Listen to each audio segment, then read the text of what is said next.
4 number বিয়ার পরে আমার হে পরিত্যক্ত গোয়ালা বান্ধবী গেছে হানি মনে করছেন।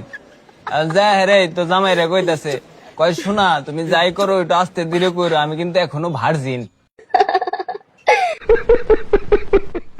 এই কথা হই না তো মনে করেন ওর জামাই বরকাই গেছে, কয় হাই হে রে মাঝি কয় কি।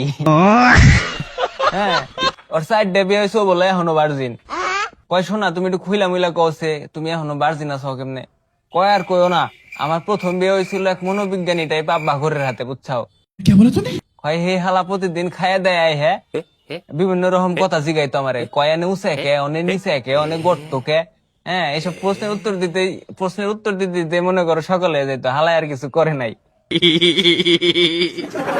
কয় তারপরে দ্বিতীয় জামাই আসলে এক কানাসু মানে অন্ধ। কয় এই হালা আন্দারে কুন্দারে কোন দেয় কি দিব, হ্যাঁ ভুল জায়গাতে দিব নাকি সেই ডরে কোনোদিন কিছু করে নাই। কয় 3 নাম্বার জামাই আসলে হলো পাড়ার অখ্যাত এক ক্রিকেটার, বুঝছাও। হে হালা হলো এক বলে আউট হইতো, 30 সেকেন্ডে আউট।